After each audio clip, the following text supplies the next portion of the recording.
पोस पाल का जकरा केलो हम जुआन समाज की रीत कहन भागे आए बनल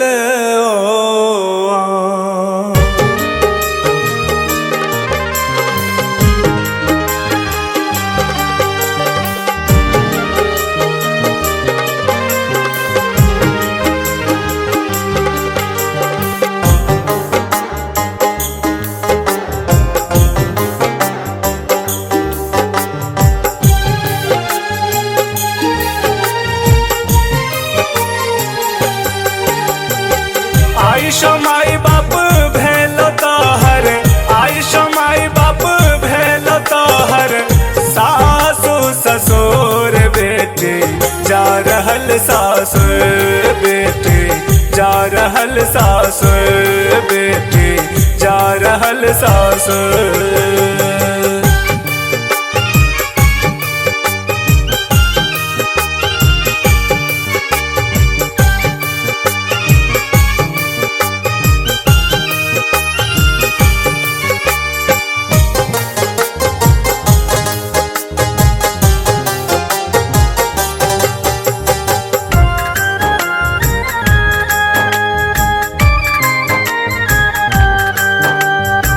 माई कन्हई अच्छी सुगा सुगा बाबू धने माथ गे भाई कन्हई अच्छी गर्दन पकड़ का छोरी का जाय छा साथ गे।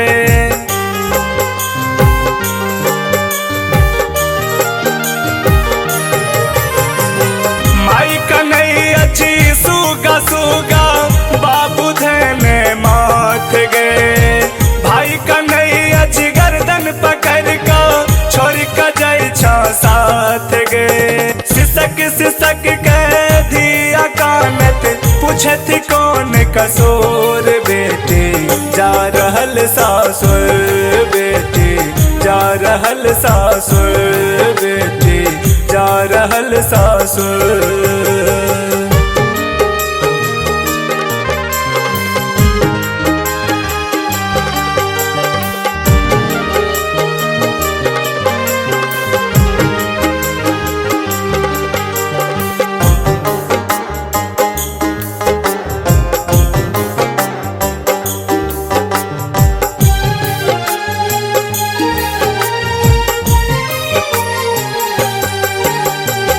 ससुर जाका रखी है बेटी बाबा माथक पाग गए ननद दिया दिन सा मिल जुल का रखी है कुल के ताज गे।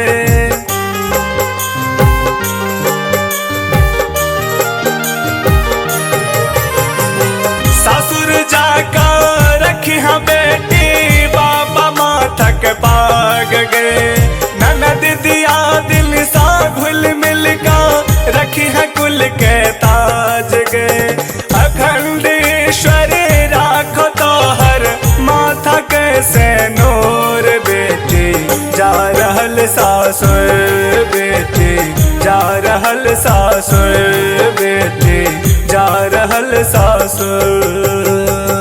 आयुष माई बाप भेल तोहर आयुष माई बाप भेल तोहर सासु ससुर बेटे जा रहल सासुर बेटे जा रहल सासुर बेटे जा रहल सासुर।